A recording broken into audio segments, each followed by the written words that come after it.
mayo, nos vamos con Fernando Ávila. Fer, ¿cómo estás? Jaime, muy buenos días, amigos del auditorio, muy buen domingo. Hoy sí hay mucho que lavar, mucho que lavar, que comentar, mucho que analizar, ¿no? Mucho comentar, mucho que analizar. Sí. Se pone reduje todo a lavar, no, tienes toda la razón.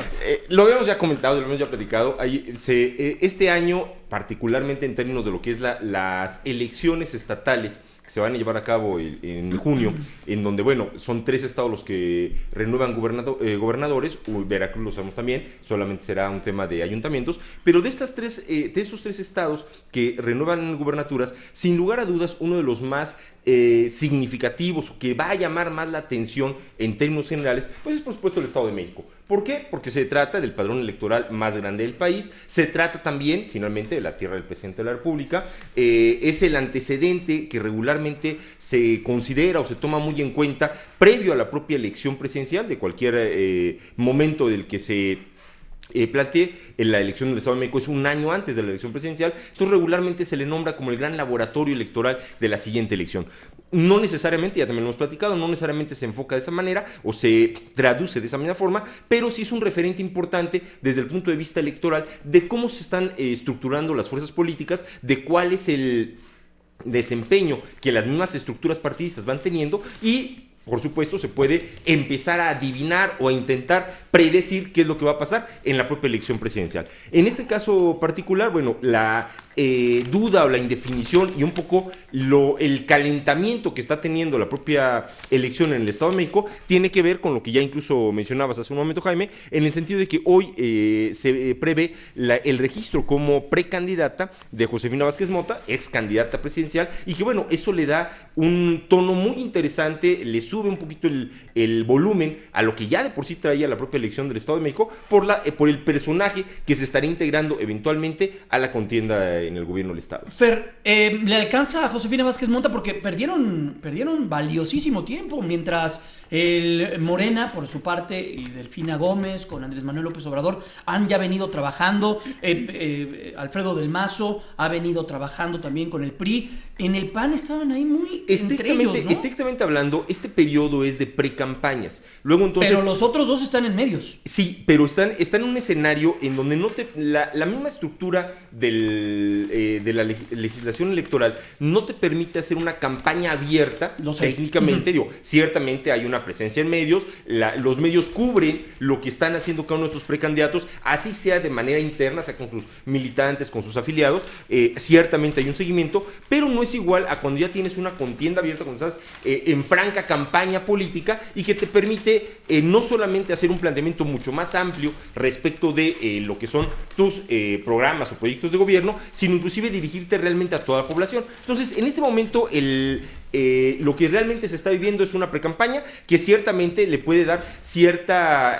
ventaja desde el punto de vista mediático a quienes empezaron antes. Sin embargo, en ese mismo sentido, no se puede negar el conocimiento que en este caso, la potencial precandidata, insisto, a reserva de que en efecto se registre en un par de horas, Josefina Vázquez Mota, se tiene dentro de la entidad. Es una figura nacional que ya es suficientemente conocida y que no necesariamente requeriría de este ejercicio de pre-campaña para darse a conocer, por lo menos ante los militantes panistas, que serían eventualmente ante quien tendría que ir dirigido el mensaje. Ahora, también habrá que recordar que el proceso de selección que estableció el propio Partido Acción Nacional para su candidato a gobernador es por designación, de manera tal que independientemente de en qué momento pudiera haberse definido quién sería el precandidato o el candidato como tal del partido, la realidad es que el foco mediático,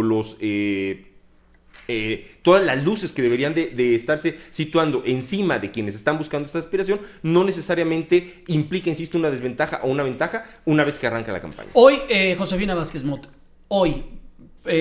domingo 19 de febrero, es el personaje político. Vemos en Reforma, esos fantasmas ya no están aquí. Da entrevistas bien interesantes, a Reforma. Dice que aprendió la lección del 2012 como aspirante presidencial y apuesta a la unidad del blanquiazul en el Estado de México. Esto en Reforma. Y en el Universal también señala que confía en que ella, en alianza con los ciudadanos, le va a ganar al grupo Atlacomulco. O sea, Josefina Vázquez Mota está siendo también foco de atención de los medios de comunicación. Insisto, precisamente porque, y por eso lo mencionaba, le sube un poco más el volumen a una elección que ya de por sí traía este enfoque, esta atención, sin lugar a dudas. ¿Y por qué? Porque, bueno, pues como figura nacional que ya es, como personaje conocido a nivel, no solamente de todo el país, sino por supuesto en lo que representa para la propia parte del Valle de México, sin duda alguna es significativo.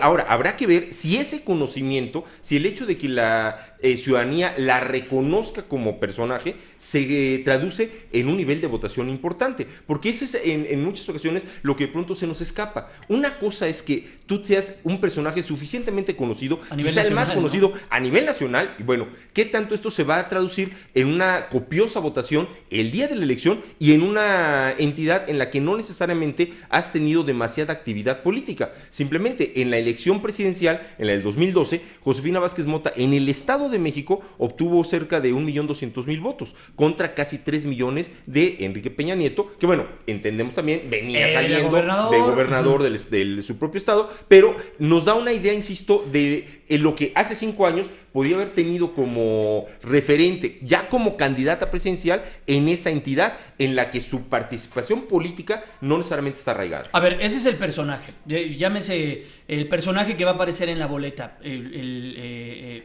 que tú comentas por parte del Partido Acción Nacional, que el Partido Acción Nacional va a estar en un proceso de selección. De selección. Todavía, ahí todavía no sabemos. Exactamente, no sabemos realmente quién va a ser el candidato. Todo pareciera indicar, pero bueno, hoy primero habrá que registrarse la precandidatura y después la comisión permanente del Consejo Político del PAN tendrá que definir quién es el candidato. Por Morena es casi también prácticamente un hecho. Prácticamente un hecho que sería Delfina Gómez. Así es. Por el PRI ya es una realidad, él sí ya es el candidato. Ahora, Fer, por estructura, ¿qué tanto suma la estructura del partido político y qué tan importante es en la elección del Estado de México la estructura de un partido político? PRI, PAN y en este caso Morena. Importantísimo, es fundamental. De hecho, la buena parte del crecimiento como candidato puedan tener y buena parte de lo que ya en el día de la elección puedas obtener como votación depende de las estructuras partidistas. Primero, ¿qué tanto realmente eres capaz de ir generando toda una estructura? Por eso inclusive veíamos al dirigente de Morena a nivel nacional, Andrés Manuel López Obrador, señalando que ya prácticamente tenía completo lo que eran los representantes de las mesas directivas de casilla, porque este es un elemento medular. Si como estructura partidista no alcanzas ni siquiera, que es lo que en ocasiones le sucede a algunos de los partidos que no tienen crecimiento o esta posibilidad, no alcanzas ni siquiera a tener a los representantes en cada una de las mesas receptoras de votación, pues la realidad es que se habla de que tu estructura no va a tener capacidad de permear el discurso de tus propios candidatos y de hacer esta movilización legítima que se permite durante lo que es todo el proceso electoral, y hablo del proceso electoral desde el momento del arranque de la campaña hasta evidentemente el cierre de la votación. El cómo te estás manejando con tus militantes para poder llevar a cabo, a transmitir este mensaje de los candidatos.